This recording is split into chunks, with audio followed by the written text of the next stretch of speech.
आपले शहराचे लाडके आमदार मान्य राजमामा भोळे, मनसेचे मुलुक मैदान तोफ असलेले जिल्हाध्यक्ष जमीलभाई देशपांडे,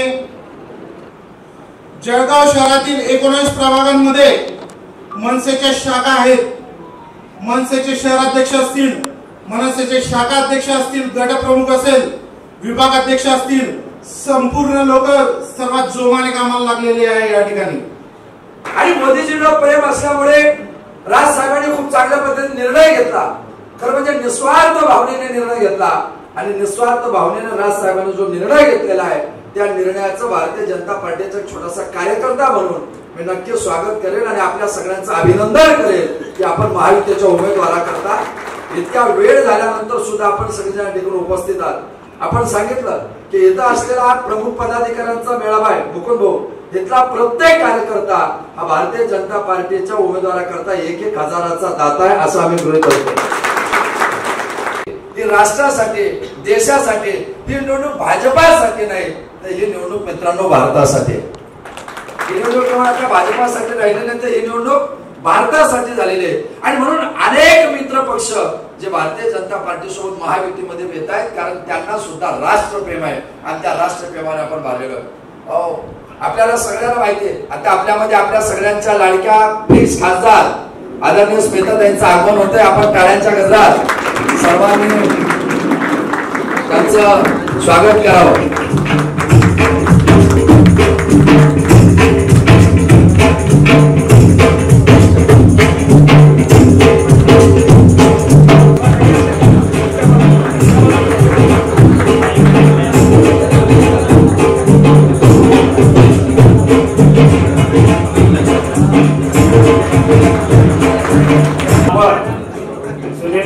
यांचा सत्कार येरवडा तालुका अध्यक्ष विशाल सोनार यांनी करावा।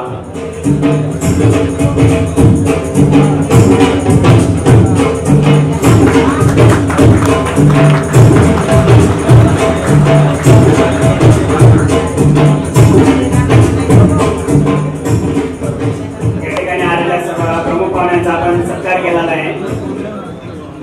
यानंतर महाराष्ट्र नवनिर्माण सेनेचे ग्रामीण आणि बडगाव, पारोळा, एरोंडोल, अमळनेर या साईडचे जिल्हाध्यक्ष अनिलभाऊ वाघ यांनी आपल्याला याचे मनोगत व्यक्त करावे। विनंती राहील की माझ्या प्रत्येक आम्हाला तुम्ही आम्हाला 10 वेळेस फोन करतो तुम्ही विसरवू दे, परंतु ज्या ठिकाणी माझा तालुका अध्यक्ष काम करतो, माझा शहर उपाध्यक्ष, शहर अध्यक्ष काम करतो, तालुका उपाध्यक्ष, तुम्ही नका करा, तुमच्या पदाधिकाऱ्यांना सांगा की बा त्यांची संपर्क करा, त्यांना बरोबर घेऊन चाला ना। अरे आमचे झेंडे सुद्धा लावत नाही तुम्ही लोक। सर्वांनी पक्षाच्या आदेशाचं तंतोतंत पालन करायचंय। कोणी 2 इकडे 2 तिकडे या भानगडीत कोणी पडू नका। साहेबांचं नाव खराब होईल, साहेबांवर कोणी बोट ठेवेल असं जर कोणी कार्यकर्ता पदाधिकारी वागला तर त्याची गय केली जाणार नाही याची कृपा प्रत्येकाने जाणीव ठेवायची। संधी दिली पुन्हा एकदा व्यासपीठाची माफी मागतो।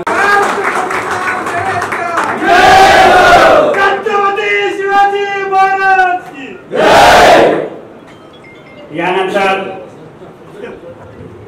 जळगाव शहराचे सर्वेचे मामा आणि जळगाव शहराचे लाडके आमदार त्यांना 10 वर्षाचा मुलगा सुद्धा ओळखतो की मामा चालले गाडीमध्ये, मामा सर्वांना हात देतात।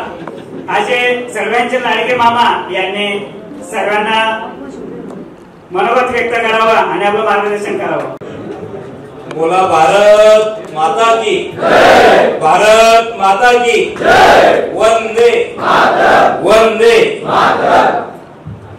छत्रपती शिवाजी महाराजांना अभिवादन करून, महामानव बाबासाहेबांना अभिवादन करून आज महाराष्ट्र नवनिर्माण सेनेच्या या मेळाव्यासाठी आदरणीय आमचे मार्गदर्शक माजी आमदार जयप्रकाश भास्कर अण्णासाहेब, आदरणीय आपल्या सगळ्यांना मार्गदर्शन करण्यासाठी आलेले आदरणीय मनसेचे नेते अभिजितजी पानसे, आदरणीय ज्या आपल्या भावी खासदार आहेत आदरणीय स्मिताताई वाघ, आदरणीय जयदेकर महाराज, जमीनदादा देशपांडे, मुकुंद बोरोटे, विनोद शिंदेजी, अनिल वाघ, कमलाकर दारू, आशिषजी सपकाळे, कुणालजी पवार, योगेशजी पाटील, डॉक्टर आदेशाम चौधरी, सुनील खडके, सन्माननीय व्यासपीठ, समोर बसलेले सर्व ज्येष्ठ श्रेष्ठ पदाधिकारी, बंधू भगिनी आणि मित्रांनो, खरं अनिल भाऊने ज्या भावना व्यक्त केल्या, महाराजांनी व्यक्त केल्या, खरं आपण यंग कार्यकर्ते आहात, कदाचित राजकीय व्यासपीठ बोललं किती उच्चित होईल,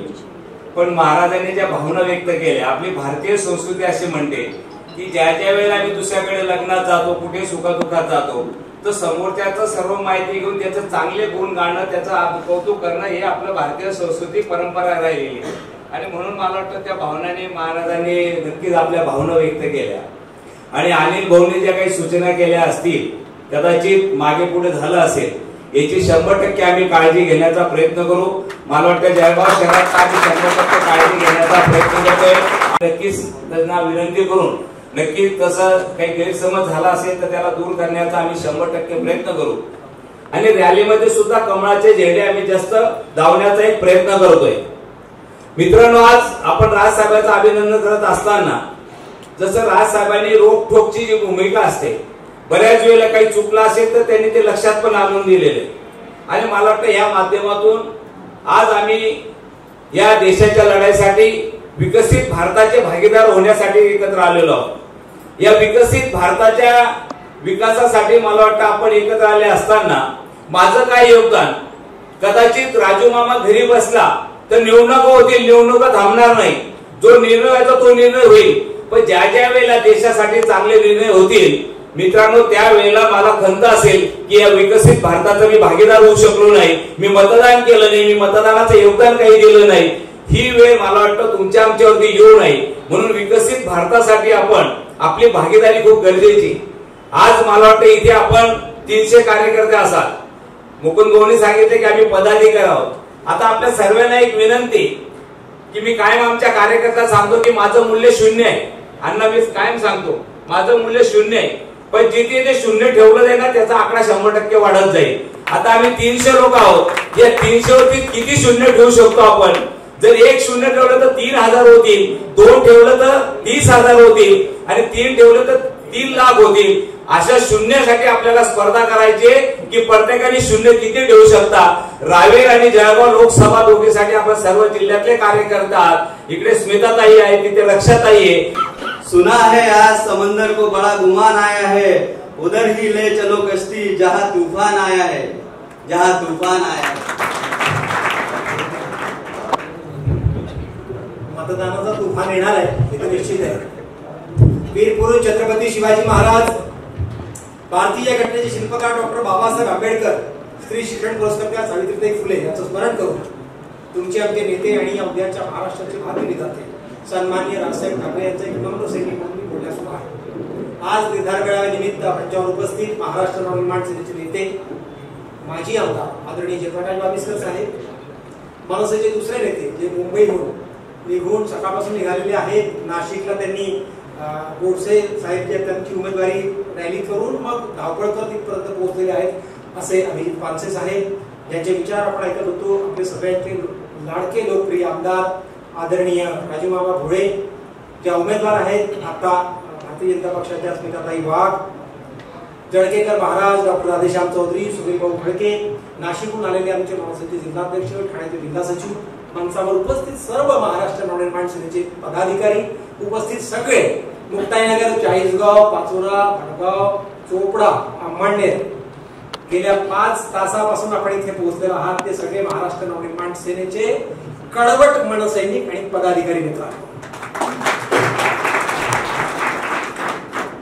सूत्रसंचालकांनी आता सांगितलं की सन्माननीय राजसाहेबांनी मला छत्रपती शिवाजी पार्कवर बोलण्याची संधी दिली. मामा, त्यावेळेस मी एक शेर बोललो होतो तिथे, तो पुन्हा आज रिपीट करतो. सगळ्यांना माहिती आहे पण तुम्हा लोकांना माहिती नाहीये. राज ऐसा दीपक है जो चले तो सूरज उसके साथ चले. राज ऐसा दीपक है जो चले तो सूरज उसके साथ चले. राज ऐसी रोशनी है जो चले तो चांद उसके साथ चले. राज ऐसी रोशनी है जो चले तो चांद उसके साथ चले. राज ऐसी शख्सियत है जो बोले तो इतिहास बने.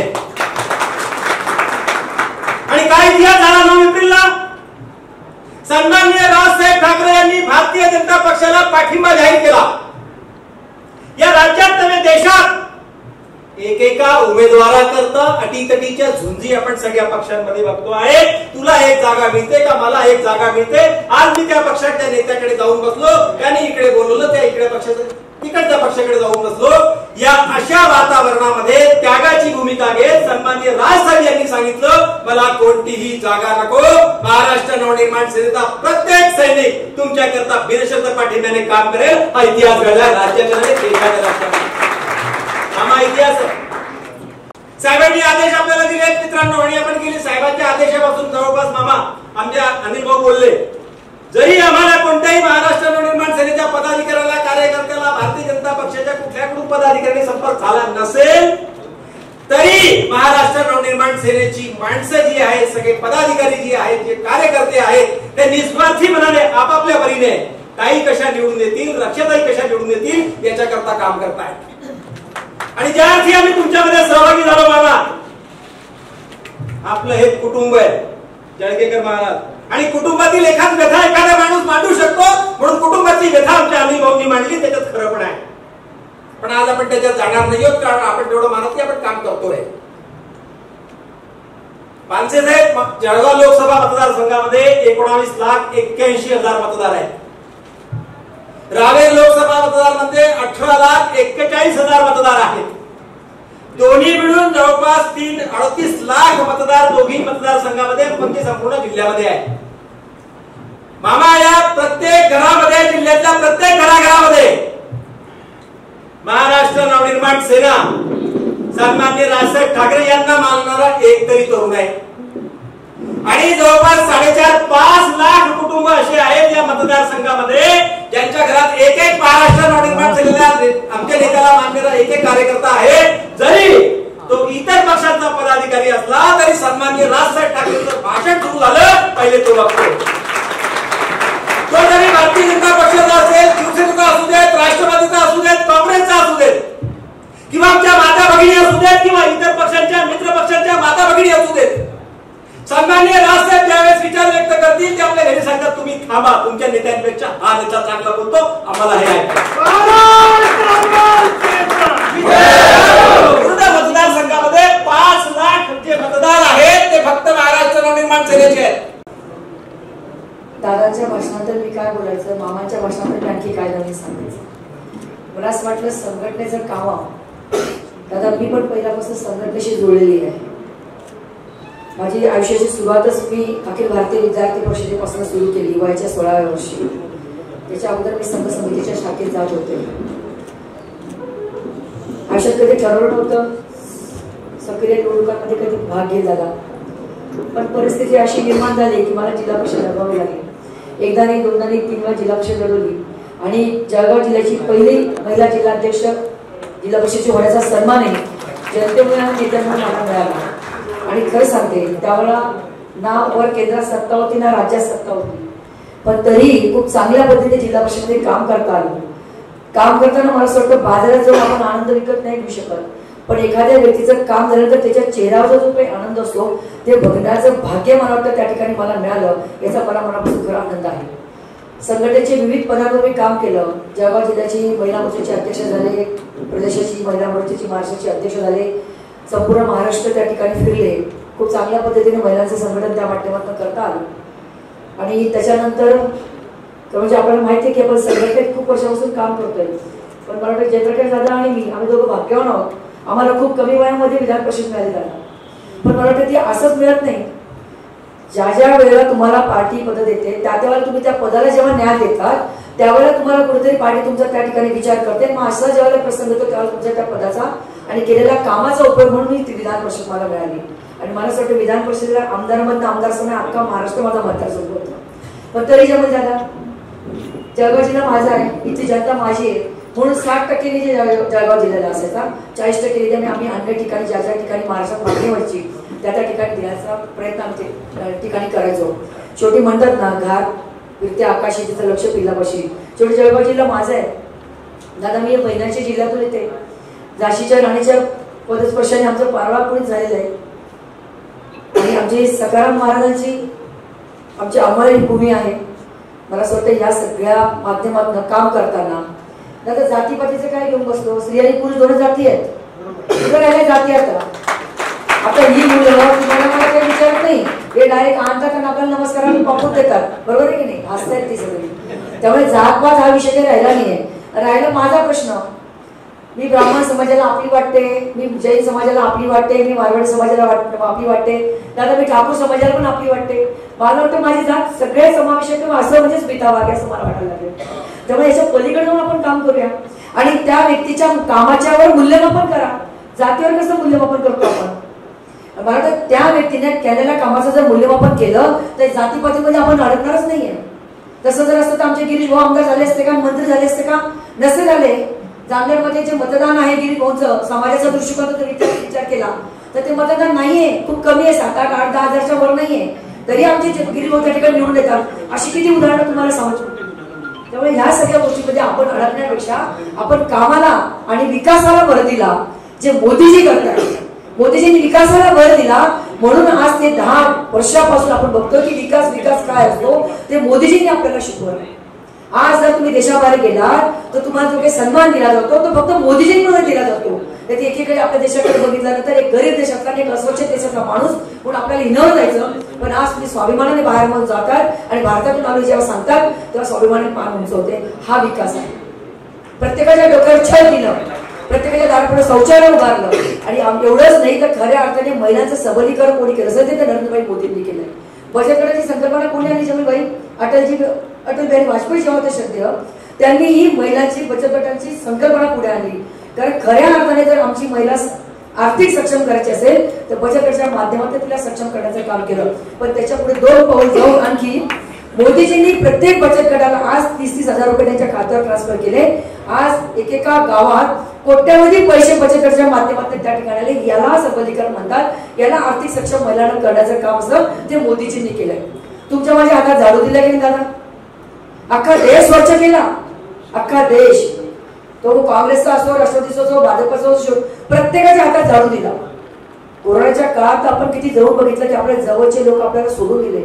त्या काळात मोदीजींनी सगळ्यात पहिली लस तयार केली. आपल्या देशाला तर पुढे तारलाच पण अख्ख्या इतर देशाला सुद्धा ती लस पुरवली. त्यांनाही करण्याचं काम मोदीजींनी केलं. हा विकास म्हणतात.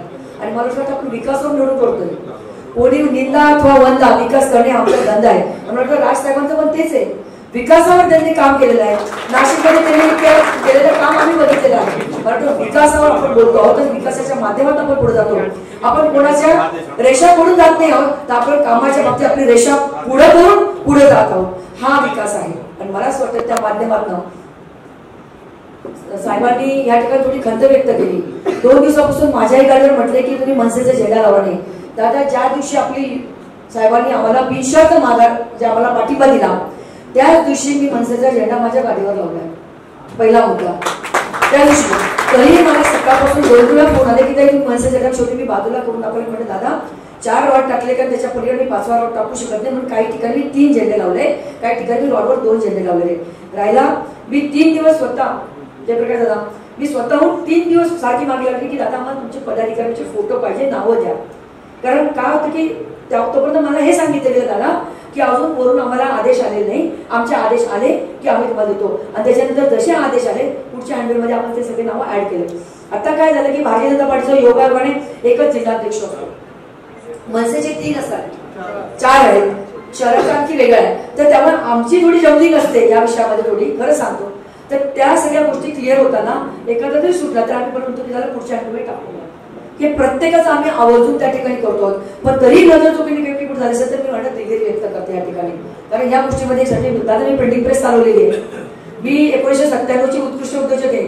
माझ्या आयुष्याच्या सगळी जडणघडण माझा लहान भाऊ बरोबरीचे माझ्यापेक्षा मोठे जयप्रकाश भाऊने माझी सगळी आयुष्याची जडणघडण बघितली. एकदम खाऊन दिवस नाही काढलेले माझ्या लग्नानंतरचे. त्यामुळे त्यांनी सगळ्या जडणघडीचे साक्षीदार माझे जयप्रकाश भाऊ. आम्ही त्यावेळेला सोबत काम केलेलं आहे. बऱ्याच गोष्टी संघटनेमध्ये काम करून आम्ही सोबत असायचो. कॉलेजला मागे पुढे थोडं होतो. दादा माझ्या थोडं पण मोठे असतील कदाचित सोबत काम केलेलं. त्यामुळे हे करत असताना कधी कोणाला दुखवणं हा विषय खरंच डोक्यात नसतो. अनावधानाने एखादी गोष्ट जर घडली तर त्याची दिलगिरी व्यक्त करण्यासाठी मला काही कधी मला वाटत नाही. जर झाली असेल चुकीत आपण दिलगिरी त्या माध्यमातून व्यक्त करू. पण शेवटी आपण एकत्र आहोत. 23 घटक आपण आज एकत्र आलो आणि आपण सगळे भाऊचाराने काम करणार आहोत. एवढं नक्कीच भाईचाराने काम करणार आहोत. मला माहिती आहे इथं बसलेला एक कार्यकर्ता आपलं आयुष्य पूर्णपणे संघटनेला व्यस्त असतो, संघटनेला देत असतो.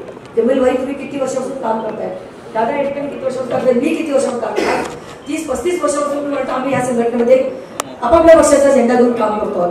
त्यामुळे संघटनेत काम करताना एखादं नेतृत्व तयार व्हायला 30-40 वर्ष जातात, तेव्हा फक्त एखादं नेतृत्व उभं राहत असतं. आणि मला असं वाटतं की संघटनेमध्ये जीव होताना 1 रुपयाची कुठली अभिलाषा नसते. कोणी आपल्याला पैसे देत असेल म्हणून काम करतो असं नाहीये. आपण घराचे पदरवड करून त्या संघटनेचं काम असतो, त्याचा झेंडा उंचवण्याचं काम करत असतो. त्यामुळे संघटनेचा पदाधिकाऱ्याची काय किंमत आहे ही मी नक्कीच जाणते, कारण मी अगदी प्राथमिक सदस्यापासून तर आज इथपर्यंत जी पोहोचले ते फक्त संघटनेमुळे आहे. आणि मला काही कमी ऑफर होते दादा. आता माझं तिकीट डिक्लेअर होण्याच्या 5 दिवस अगोदर माझ्याकडे आले होते. तुझ्या पक्षाने तुला काय दिलं? त्याला म्हटलं माझी एवढी जोडी भरलेली आहे, माझ्या पक्षाने एवढं मला काम दिलेलं आहे, एवढं काही मला देऊन ठेवलं, त्याच्यामुळे माझी जोडी भरलेली. त्यामुळे मला काही इकडे जाण्याची आवश्यकता नाही, कारण प्रत्येकाची नीतीमूल्य ठरलेली असतात, त्याच्या संघटनेचे ध्येय धोरणे ठरलेली असतात. आणि जी विचारांची जडणघडणमध्ये आपण तयार झालेलो असतो ते विचार इतके झटकापटकी सोडून आपण दुसरीकडे जात नसतो. त्यामुळे काळजी करू नका. प्रत्येक जण आपापला झेंडा घेऊन आपण जरी काम करत असलो तर शेवटी आपला विचार एक आहे विकास, आणि विकासाच्या माध्यमातून आपण सगळेजण पुढे जाणार आहोत. त्यामुळे काळजी करू नका. 13 तारखेला आपलं मतदान आहे, कमळ निशाणी आहे. आजपासून आपल्या सगळ्यांना 10 दिवसाचाच कालावधी आहे. 1-1 मिनिटाचं मायक्रो प्लॅनिंग आपल्याला सगळ्यांना करावं लागेल. त्या ठिकाणी दादा आपण यासाठी जिल्ह्याची एक कमिटी केली, संचालन समिती, प्रत्येक तालुक्याची संचालन समिती केलेली आहे. त्या संचालन समिती समजा कदाचित एखाद्या तालुक्याचं नाव टाकायचं राहिलं असेल तर आम्ही आज रात्रीच ते डॉक्टर राधेश्याम चौधरी याकडून गेलेले आहेत. पण दादांशी मी बोलून त्या ठिकाणी आपल्या तालुकाध्यक्षांना आपण त्या ठिकाणी सूचना त्या ठिकाणी करू. जो काही दौरा असेल त्या आपण तालुक्याच्या मंडल अध्यक्षांना त्या ठिकाणी कळू, तर त्यांनी फक्त खाली आपल्या पदाधिकाऱ्यांपर्यंत पोहोचवावा एवढी विनंती माझी मात्र त्या माध्यमातून असेल. कारण रोज एवढ्या सगळ्या जणांना फोन करणं खरंच आता शक्य होत नाहीये. पण जिल्ह्यावरनं आपण तालुका लेवलपर्यंत आपण सगळ्या दौरा माझा जो काही लागतोय तो आपण कळवायचा त्या ठिकाणी नक्कीच प्रयत्न करतोय. उद्या माझा वडगाव आहे. वडगावला आपले मनसेचे जे सगळे सन्माननीय पदाधिकारी असतील तर तुम्ही त्या ठिकाणी नक्की जॉईन व्हा. 7:30 पर्यंत मी त्या ठिकाणी पोहोचणार आहे. तर मला असं वाटतं ह्या माध्यमातून जर आपण गेलो तर मला असं वाटतं त्या पद्धतीने आपण जर काम केलं तर मला असं वाटतं की ही सीट आपण ठरवलेल्या टार्गेट प्रमाणे जास्त मताधिकारी 100% निवडून आणू शकू. पण खाली काम करताना माझ्या सगळ्या भावांना या ठिकाणी विनंती अशी आहे की 13 तारखेला जे मतदान त्याच्यात अगोदर 3 दिवस सुट्ट्या आहेत. बरेच लोक काय करतात की मे महिना आपल्या बायका मुलांचा हक्काचा असतो म्हणून आपले 8 दिवसाच्या टूरवर निघून जातात.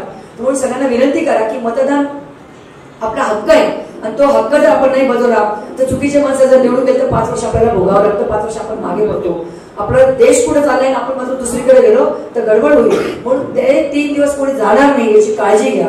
तसं ऊन खूप आहे त्यामुळे सकाळच्या वेळेत जास्त मतदान कसं होईल आपापल्या बूथवरची जबाबदारी जर आपण सांभाळली. शेजारच्या बूथवर काय चाललंय हे बघू नका, बडगावमध्ये काय चाललंय, पाचोऱ्यात काय चाललंय हे बघू नका. व्हॉट्सअपमध्ये बऱ्याचदा खूप बंप बातम्या दिलेल्या असतात, खूप काहीतरी चुकीच्या गोष्टीचे मेसेज पण दिलेले असतात. ते जर आपण डोक्यात घेतले तर आपण परेशान होतो. सगळीकडे खरं सांगते वातावरण खूप चांगलं आहे, वेगवेगळ्या प्रकारच्या गोष्टी केल्या जात आहेत. आपण तिकडे जर दुर्लक्ष केलं आपल्या बूथवर फक्त सध्या 1000-1200 मतदान आहे, 250-300 घर त्या ठिकाणी आहे. त्या घरांवर जर आपण कॉन्सन्ट्रेट केलं आणि त्या 1000-1200 लोकांना जर बूथपर्यंत आपण आणलं मतदान करून घेतलं तर 100% मतदान जर या ठिकाणी झालं तर खूप चांगल्या पद्धतीने ही सीट आपण 100% निवडून आणू शकू. तिसरा मुद्दा या ठिकाणी महत्वाचा झाला तर सांगेल की 10 तारखेला अक्षय तृतीया होऊ आणि आपण खानदेशला लोकेशनला जाऊ आणि अक्षय तृतीयेला आपल्या सुना आपण माहेरी पाठवतो आणि लेखी आपल्या माहेरी येतात. त्यामुळे महिलांचं 50% मतदान त्या ठिकाणी होणार नाही. जी लेख इकडे आहे तिकडे ती मतदान सोडेल आणि आपली सुंदर बायका ती इकडचं मतदान सोडेल. आणि एवढ्या वर्षानंतर पहिल्यांदा फक्त एका महिलेला तिकीट मिळतंय. त्यामुळे तुम्ही या गोष्टीचा नक्कीच विचार करा की 13 तारखेपर्यंत सुना कोणत्याही बाहेरगावी जाणार नाही. त्यांना जायचं असेल तर त्या 13 तारखेला त्यांना मतदान करू द्या, बाकी दुपारच्या 2च्या गाडी त्यांना मग आकाशी करण्यासाठी जाऊ द्या अशी विनंती आपल्या सगळ्यांना करणार आहे. कारण म्हणजे महिला खासदार म्हणून दादा मला आपला सबला म्हणतात. कसला आपला कसला सबला दादा? आपल्याला कधी काळवेळ माहिती होतं का दादा? आपण संघटनेत जेव्हा काम करत होतो रात्री 2 वाजता जरी कोणाचा फोन आला तर आपण 2 वाजता त्याच्यामध्ये चढ जाऊन जाणारे लोक आहोत. स्ट्रेक पॉईंट झालं 3 वाजता आपण सिव्हिलला पोहोचतो कारण जीव वाचवायचा असतो. दादा आपल्याला कसली बंधन आहे? ज्या वेळेला माझ्या घरून मला महिलांना 100% पाठिंबा मिळतो कारण घरच्या लोकांना माहिती असते की रात्री 2 वाजता झाली म्हणजे काहीतरी इमर्जन्सी म्हणून चालली. जेव्हा मी माझ्या घरातनं मला जेव्हा ठिकाणी 100% मला पाठिंबा मिळतो तेव्हा मी बाहेर काम करते. आणि आमच्या बायकांचा कमवायला काय आमच्या नावावर काही प्रॉपर्टी आहे दादा खूप. माझ्यासारखी एखादी आपवाद असेल की माझ्या नावावर आहे प्रॉपर्टी, माझ्या नवऱ्याने घेतलंय, माझ्या नावावर केलंय दादा, मला माझ्या वडिलोपार्जित पण मिळालेले आहेत. बाकी महिलांच्या नावावर किती प्रॉपर्टी असतात दादा गावाला. आमच्याकडे एकच आहे फक्त चारित्र्य असतं. आणि राजकारणात राहून आम्ही आमचं चारित्र्य सांभाळून जेव्हा काम करतो, समोरचा जर बोट दाखवत असेल तर 4 बोट याच्याकडे असतात, पण ते बोट वापरची पण ताकद आम्ही राजकारणात ठेवतो दादा. बांगड्या भरणारे हात कमजोर नाहीये, त्यामुळे या बांगड्या भरणाऱ्या हातांच्या कमजोर पण जाऊ नका. बांगड्या भरणारे आमचं समस्येचं लक्ष आहे, पण ते जर हात आमच्या पुढे जर आले तर ते तोडण्याची, त्याच्या हातात देण्याची पण ताकद आम्ही ठेवतो. काळजी करायची नाही. या बहिणीला जेव्हा तुम्ही आवाज द्याल ही बहीण तुमच्यासाठी केव्हाही हजर राहील, काळजी करायची नाही. की बहीण आहे आपली, रात्रीची वेळ झाली आहे, हिला कसा, कारण 2 वाजता फोन करणार, काही गप्पा मारायला फोन करते, त्याचं काहीतरी नडेल असं अडेल असं म्हणतो आपल्याला फोन करतो. त्याला विश्वास असतो की ताईला जर फोन केला, मामा तसेच आमची इथं बसले जयप्रभा भाऊ त्याच्या कामाने तसंच काम करत होते की 2 वाजता जर फोन केला ही लोक आपल्या मंडळी आपल्या कामासाठी धावून येतील. हा विश्वास त्यांच्या मनात आहे. मग त्याच्या विश्वासाला पात्र होण्याचं काम मराठा आम्ही त्या माध्यमातून नक्कीच करतो. त्यामुळे तुम्ही जे काही निवडून देणार आहे तुमच्या बहिणीला, ही सक्षम आहे सगळ्या बाबतीत काम करायला, काळजी करायची नाही. त्यामुळे तुम्ही मला केव्हाही आवाज द्या, तुमच्यासाठी कायम कटिबद्ध राहील. एवढ्यासाठी मला सांगते, सगळ्यात जास्तीत जास्त प्रभावी मतदान करा असं आवाहन करते. माझ्या शब्दाला विराम देते. जय हिंद, जय महाराष्ट्र. आमचे जमीला देशपांडे यांनी सांगितलं की 5 लाखाने लीड नाही ते 7 लाखाने लीड म्हणून आपण निवडून यावं. यानंतर आपण ज्यांचं मार्गदर्शनासाठी आपण एकदा वेळ थांबलेले आहात असे महाराष्ट्र नवनिर्माण सेनेचे नेते माजी आमदार ऍडव्होकेट जयप्रकाश भाविस्कर साहेब यांनी सर्वांना मार्गदर्शन करावे. स्मिताताईला आपण आता ऐकलं, वाघीणच बोलत होते आहे की नाही. त्याच्यामुळे जातीपातीचा तर विषय नाही, वाघाला कुठे जात असते, वाघात असतो. ही वाघीण आहे, माझी लहान बहीण आहे. मी खूप वर्षापासून विद्यार्थी चळवळीपासून मी बघत आहे. आणि महायुतीचा जेव्हा या ठिकाणी मेळावा झाला होता तिथेही मी बोललो की स्मिताताई लहान बहीण आहे, परंतु तिला संधी खूप मोठी मिळालेली आहे.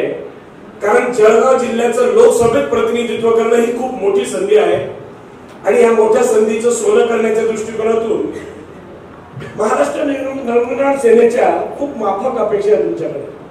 आताच्या झाल्या त्याच्यावर मी बोलत नाही, कारण राज ठाकरे साहेबांनी ज्या दिवशी गुढीपाडव्याला बिनशर्त पाठिंबा दिला त्याच्यावरून तुम्हाला आमची मनोभूमिका समजली असेल. देशाच्या काळात जळकीकर महाराज खूप चांगलं बोलले, त्याप्रमाणे अत्यंत महाराष्ट्राच्या हिताच्या ज्या गोष्टी असतील त्यासाठी कोणताही राजकीय अभिनिवेश न आणता, राजकीय स्वार्थ मनात न ठेवता भूमिका घेणे ही राजसाहेबांचं वैशिष्ट्य आहे. आणि त्या दृष्टिकोनातून राजसाहेबांनी हा पाठिंबा दिलेला आहे. त्याच्यामुळे आमची कोणत्याही अपेक्षा नाही, परंतु त्या दिवशी बोलल्याप्रमाणे माफक अपेक्षा आमच्या काय तर शिवाजी महाराजांच्या गडकिल्ल्यांचं संवर्धन व्हावं. आणि राजसाहेबांनी त्या दिवशी सांगितल्याप्रमाणे हा देश तरुणांचा आहे, हा महाराष्ट्र तरुणांचा आहे. आणि तरुणांची मी जसं बोललो या ठिकाणी जी उत्तर महाराष्ट्रामधले जवळपास 66% तरुणांना रोजगारासाठी स्थलांतरित व्हावं लागत आहे. ही मोठी समस्या आहे. ही समस्या आपल्याला सोडवावी लागेल, ही फक्त आमची मनसेची मागणी आहे. म्हणजे या ठिकाणी मोठे उद्योग यावेत आणि त्या उद्योगाच्या माध्यमातून स्थानिक तरुणाला इथेच रोजगार मिळावा, त्याचे पोट इथेच भरावं, या दृष्टिकोनातून मनसेची अपेक्षा आहे. आज ही पदाधिकाऱ्यांची बैठक आहे. म्हणजे जळगाव जिल्ह्यातल्या 11 विधानसभा मतदारसंघातील 15 तालुक्यातील 1572 गावांमधील राज ठाकरे साहेबांचा विचार पोहोचवण्याचे महाराष्ट्र सैनिक जे काम करतात त्या सैनिकांचं कोऑर्डिनेशन करण्याचं काम करणारे हे सगळे पदाधिकारी आहेत. आणि हे सगळे पदाधिकारी मगाशी जमीन बेडी सगळ्यांनी बोललं त्या पद्धतीने या निवडणुकीमध्ये अत्यंत जोमाने काम करतील. एक जण 1000 किंवा 10,000 मतांचा पोशिंदा आहे. हे सगळे जण खाली त्यांच्या कार्यक्षेत्रामध्ये जोरदार काम करतील. आणि आपण मगाशी किंवा त्या दिवसापासून जे बोलतो आहोत की 4 लाखाच्या मताधिक्याने आम्ही विजयी होणार आहोत, आम्ही विजयी होणारच आहोत. परंतु शिवसेना भाजप युती होती तेव्हापासून मला माहिती आहे की आपण विजयी होणार असले तरी अति आत्मविश्वासात आपण नियोजन करत नाही. आणि म्हणून सर्व पदाधिकाऱ्यांना आणि सर्वांना माझं म्हणणं आहे की आपण ओव्हर कॉन्फिडन्स मध्ये राहायचं नाही. शेवटचं मतपेटीमध्ये पडेपर्यंत आपल्याला जागरूक राहावं लागणार आहे. आणि त्या दृष्टिकोनातून भाजपच्याही पदाधिकाऱ्यांना माझी विनंती आहे की आपण मगाशी राजूबाबा बोलल्याप्रमाणे जसं नियोजन आपण सर्व पक्षांच्या प्रतिनिधींचं वादावादात करत आहोत असंच नियोजन केलं पाहिजे. शेरणीचं भाषण झाल्यानंतर शेर कशाला सर्वांनी राजसाहेबांना वंदन करून तुमच्याकडे बोलतो. सर्वप्रथम जर प्रदेशाध्यक्ष अगदी आले असतील तर तुम्ही माझं भाषण चालू असताना उठून गेलात तरी काही हरकत नाही. तुम्ही जरी उठून गेलात तरी आमची मतं तुम्हाला.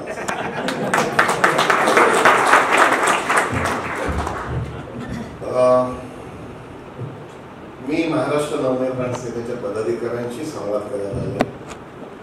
राजसाहेबांचे काय आदेश आहेत हे सांगण्याची काही आवश्यकता नाही. आपण विनाशक्त पाठिंबा दिलेला आहे. त्यामुळे आपण कुठली अपेक्षा न करता आपण इथे भारतीय जनता पक्षाचं काम करणार आहोत. स्मिताताईंना देखील आणि लक्षात येईल, माफ करा, सतत माझ्या रॅलीज आणि इकडे तिकडे भाषणं चालली, त्यामुळे थोडासा आवाज आणि खोकला आहे मला. माझं उलट एक साधं म्हणणं आहे की 18 वर्ष इथे काम करणारी लोक आहेत.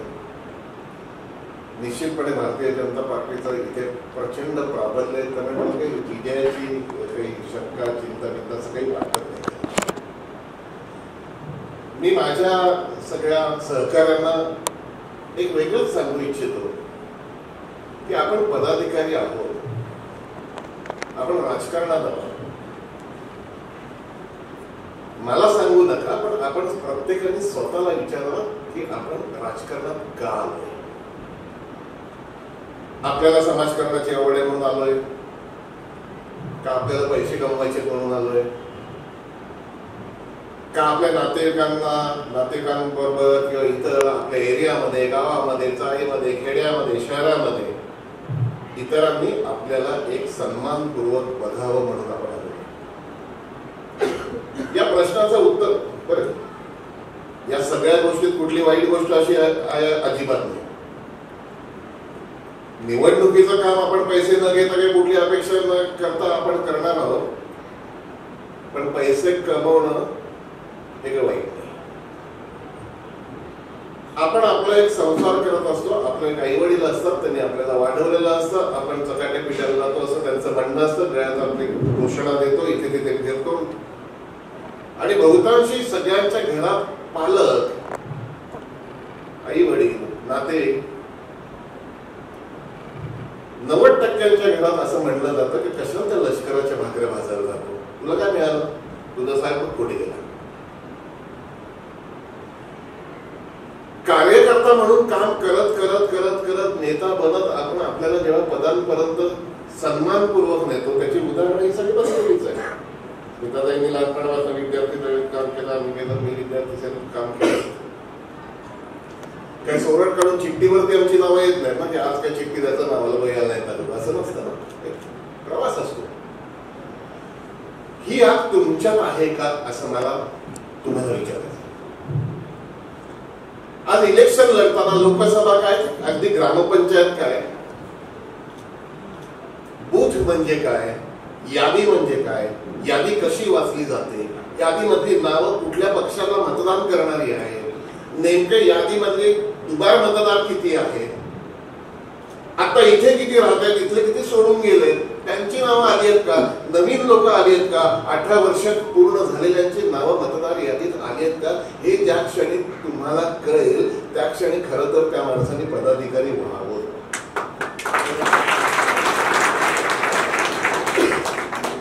तुम्हाला मी सांगतो की राजसाहेबांचं नाव घेऊन आपण हे जेव्हा करतो तेव्हा राजसाहेबांचं भाषण उत्तम करतातच. राजसाहेबांच्या विषयी काही बोलायला नको, कारण सगळ्यांना माहिती आहे, महाराष्ट्राला माहिती आहे, देशाला माहिती आहे. त्यांनी एकदा आदेश दिला, आपला विषय संपलेला आहे, आपण राजसैनिक निष्ठावंत आहे म्हणून तर इथे बसलोय ना 5-5 तास. तिथे काय अभिजित पानसे काय शाहरुख खान किंवा सलमान खान नाही ना की तुम्ही बघायला आणि फोटो काढायला. तुम्हाला राजसाहेबांनी सांगितलं की हा नेता आहे म्हणून तुम्ही माझा ऐकताय.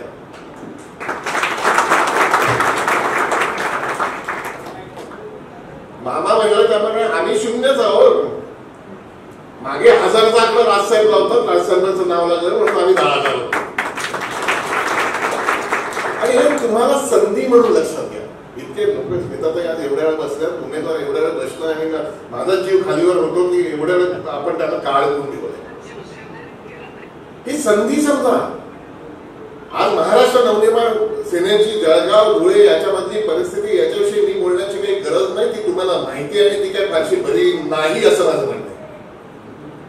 कधीतरी 13 नगरसेवक आलेले किंवा कधीतरी किती आमदार आणि खासदार आलेले हे मला कसं आज काय 1,00,000-2 लाख मतं जर आपण स्मिताताईला मिळवून दिली तर कदाचित पुढच्या नगरपालिका महानगरपालिकेमध्ये आपल्याला विचारून आपला 1-2 जणांनी ज्यांनी बूथमध्ये, ज्यांनी वॉर्डामध्ये, ज्यांनी गावागावात काम केलेलं आहे त्यांनी स्वतःहून सांगते की यांना नगरपालिकेचं तिकीट मनसेची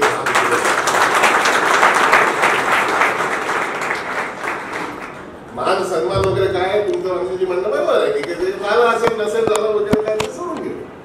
असं सगळ्यांचं आपण काय करणारच मान द्यायला हवा वगैरे बाकी सगळं ठीक आहे. पण माझं असं म्हणणं काय ते 100 फोटो मध्ये आपला फोटो लागला काय न लागला काय कशाला 22 का सभा मराठवाड्याचे 8 जिल्हे मी जिथे जिथे मला संपर्क किंवा नेता म्हणून पाठवलं होतं तर पहिल्याच भाषणात मी म्हणतो माझा फोटो जर लावला तर तुमचं पद काढणार. कधी लावा फोटो माझ्याकडे बघून तुम्ही यांचा पक्ष एक राजसाहेबांचा फोटो लावा आणि डायरेक्ट तुमचा लावा. मी इथे जाहीर सांगतो व्यासपीठावर बसलेल्या कोर्टाचाही फोटो लावला नाही मनसे पदाधिकाऱ्याचा. तरी काही हरकत नाही. फोटो लावून मोठं जर होत असते माणसं तर ते व्हॉट्सअप वरती ते तर राखी सावंत नसते का महाराष्ट्रात आमदार खासदार कुठल्या भानगडीत अडकताय, कुठल्या गोष्टींमध्ये अडकताय. छानपणे माझं असं म्हणणं आहे एक चांगली इथले तुम्ही सगळे जिल्हाध्यक्ष छान समिती करा 5-6 जणांची प्रत्येक तालुका वाईज करा, प्रत्येक प्रभागा वाईज करा. आम्हाला सांगा तिथे तिथे कोण आहे, तिकडे मंगेश भाऊला सांगा, रक्षाताईंच्या इथे कोण आहे तिकडे सांगा, स्मिताताईला सांगा. त्यांची कोऑर्डिनेशन टीम करा. तुम्ही एक लक्षात घ्या ही संधी आहे आपल्याला. नरेंद्र मोदीजींचं काय काम आहे आणि त्यांची पंतप्रधान म्हणून तिसऱ्यांदा यावं ही आपली इच्छा आहे. बोलायला गेलं तर नुसतं या गोष्टींमध्ये आणि तुम्ही जिंदाबाद आणि भारत माता की जय म्हणूनचा तो पाठिंबा नाहीये. राम मंदिर असेल 370 असेल सगळ्या गोष्टी आहेत. आम्ही कोरमध्ये काम करणारे माणसं होतो. नॅशनल एज्युकेशन पॉलिसी 19ला अगदी स्पष्ट सांगतो 2019ला राजसाहेबांची भाषणे गाजली. आम्ही विरोधात होतो, लावले तो व्हिडिओ गाजला. 19 सगळं झाल्यानंतर पुन्हा सत्ता आल्यानंतर नॅशनल एज्युकेशन पॉलिसी आली देशाची. आम्ही शिक्षणातली माणसं लहानपणापासून आम्हाला कळतं जबाबदारीने म्हटलं मला शिक्षणातलं फार कळतं. पहिले पक्षातर्फे देशामध्ये राजसाहेबांना म्हटलं साहेब उत्तम आहे साहेबांनी समजून घेतलं. अभिजित पहिले जाऊन अभिनंदन कर आणि स्टेटमेंट आहे. पहिला या देशात एनईपीचं कौतुक करणार नॅशनल एज्युकेशन पॉलिसीचं कौतुक करणारे आम्ही होतो. चांगल्याला चांगलं म्हणणारा आपला नेता आहे आणि आमच्यावर ते संस्कार आहे. या सगळ्या गोष्टी समजून घ्या की विषयात तुम्हाला तुम्ही शिक्षण असेल काय जे काही कामं करता कामं केलीच पाहिजे. कुठल्या ज्या क्षेत्रात तुम्ही काम करत असाल तेव्हा एक असं आतमध्ये आग पाहिजे की या क्षेत्रात मी काही अगदी मी समजा एखादं दुकान टाकलं तर सगळ्यात जळगाव मधलं सुंदर दुकान सगळ्यात मोठं दुकान माझं असेल. जे काही काम करतात मग तुम्ही जर राजकारणात करत असाल समाजकारणात काम करत असाल. मी राजकारण आणि समाजकारण समानार्थी शब्द मानतो कारण त्याकरता आम्ही आलेलो. एक गोष्ट पटकन सांगतो थोडक्यात. एसएससीची सगळ्या शाळा असतील इकडे लहान मुलांच्या दप्तराचं ओझं लहान मुलं असतात त्यांच्या दप्तराचं ओझं खूप असायचं. 15 वर्ष गेली मी वाटतोय तेव्हा मी या पक्षात आलो. 3ऱ्या दिवशी देवेंद्र फडणवीसांकडे मला साहेब घेऊन गेले. राजसाहेब सीएम होते. मला असं वाटतं शिक्षण मंत्री विनोद तावडे होते तेव्हा. साधी गोष्ट लहान मुलं अगदी 1-2 मिनिटात सांगायचं झालं तर एक मुलं शाळेत जातात तेव्हा त्याला 6 विषय असतात त्याची 8 पुस्तकं असतात आणि 8 वह्या घेऊन एवढं पात्र ते चाललेलं असतं एवढं वजन. आणि सायन्स सांगतं सायंटिफिक रित्या सांगतात की जर लहान मुलावर शारीरिक वजन जास्त पडलं तर त्याची बौद्धिक वाढ कमी होते. आपण म्हणतो ना बालकाम करणं होते त्याचं कारण ते. प्रत्येक विषयाचं वेगवेगळं पुस्तक मी फक्त एवढंच केलं प्रत्येक विषयाची जी पुस्तकं होती ते मी प्रत्येक परीक्षेचं केलं. म्हणजे पहिली चाचणी परीक्षा बाबा इंग्रजीचे किती धडे 2 आहे ते फाड मराठीचे 3 फाड हे फाड ते फाड आणि सगळे फाडून एक पुस्तक फाईन केलं आणि पहिली युनिट टेस्ट पहिली चाचणी परीक्षेचं एक पुस्तक केलं. सांगण्याचा उद्देश आपण काय केलं, या पिढ्याच्या दप्तराचं ओझं कमी करण्याचं श्रेय महाराष्ट्र नवनिर्माण सेनेला आहे, राष्ट्रपती नाही, देवेंद्रजी नाही. कारण त्यांनी इमिजिएटली ऐकल्यानंतर शिक्षण समितीत ते टाकलं आणि आता ते करतोय. ही असली विधायक कामं करत करत आम्ही पुढे आलेलो. या सगळ्या गोष्टी नीट समजून घेणं तुम्हाला आवश्यक आहे.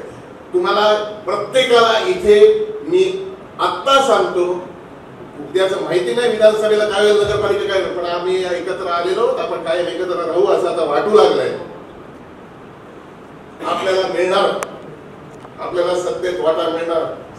स्मिताताई खासदार हो, आमदार हो, आपले मामा असो, गिरीश भाऊ असो, गिरीश भाऊ माझे अत्यंत जवळचे स्नेही आहेत, मित्र आहेत. या सगळ्या गोष्टी आपल्याला मिळेल. पण तुम्हाला मी एक इंग्लिश मध्ये एक फार छान वाक्य आहे, respect cannot be demanded, respect has to be commanded. म्हणजे जो मान असतो तो समोरच्याने द्यायला पाहिजे. आपण हे मान देणं, हे मान देणं, हे मान असं नाही ना. तुम्ही या पुढच्या काही वर्षात, आता पुढच्या 13 तारखेपर्यंत, साधी गोष्ट सांगतो तुम्हाला, फार काही रॉकेट सायन्स आणि तुमच्या मागे 10,000 लोक नाही येणार. 10,000 असतात तर तुम्ही आमदार असतात ना, नावा कशाला इथे बसले असते. तुमच्या एरियामध्ये आजपासून 10 दिवस आहेत, रोज 10 घरांना भेटी देऊ शकाल? फक्त 10? नक्की? माझ्याकरता नाही, राजसाहेबांनी आपल्याला सांगितलंय. देणार? पुढच्या 10 दिवसात तुम्ही 100 घरांना भेटी द्याल, तेव्हा प्रत्येक जण 400 ते 500 मतं तुमच्याकडनं आणेल. आपण कमी आकडा पकडू, 300 मतं आणेल. 300 आणि 300 पदाधिकारी, हे 9 आणि 10,000 मतांची भर तुम्ही इथल्या फक्त हॉलमध्ये घालू शकता, फक्त पदाधिकारी. त्या 10,000 किंवा 10,000 मतांची भर आपण करणार आहोत. पण जाऊन तुम्ही फक्त मत द्या आणि तुम्ही या आणि टेन्शन असं नाही. तुम्ही त्यांना तुमचं नाव द्या. मी मनसेचा पदाधिकारी आहे, मी स्मिताताईंकरता काम करतोय, रक्षाताईंकरता काम करतोय. तुम्ही भाजपला मतदान द्या. क्रमांक ही निशाणी आहे. आणि तुम्ही किती वाजता येणार, मी फोन करून येतो. रोज गुड मॉर्निंग, गुड नाईट ते मेसेज टाकणं बंद करा. ते आपण नंतर 13 तारखेनंतर करू. आता आपलं लक्ष हे आहे की आपली एक मुक्ताई इकडे उभी आहे, तिकडे एक महिलाबाई उभी आहे. या दोघींना आपल्याला निवडून आणायचं. शेवटचं वाक्य सांगतो की राज ठाकरे यांनी हा आदेश दिलाय. राज ठाकरे हे नाव घेतल्यानंतर आतमध्ये काहीतरी होत असेल, आग लागत असेल, आपण राजसैनिक आहोत असं वाटत असेल तरच काम करा. बाकीच्यांनी घरी बसलं तरी काही हरकत नाही. आम्ही समर्थ आहोत निवडून आणायला. आणि आपण निष्ठेने राजसाहेबांना हे दाखवून द्यायचंय, साहेब तुम्ही सांगितलं, आम्ही जीव तोड काम केलेलं आहे आणि आम्ही भाजपला इथे मताधिक्याने किती आणायचं ते तर ठरेल. पण एक प्रामाणिकपणे, एक मनसैनिक म्हणून, राजसाहेबांचा निष्ठावंत म्हणून मी काम केलेलं आहे. तुम्हाला शांत झोप लागेल, सुखाची झोप लागेल आणि पुढच्या राजकारणात तुमचं यश नक्की दिलं जाईल. जय हिंद, जय महाराष्ट्र. आले त्याच्याबद्दल धन्यवाद. पदाधिकारी धन्यवाद. व्यासपीठावर आलेले सर्व मान्यवरांना धन्यवाद देतो. आणि स्मिताताईंना एकच सेकंड बोलतो की ताई, तुमचा राज तिलक 25 तारखेला उमेदवारीच्या टायमाला झालेला होता.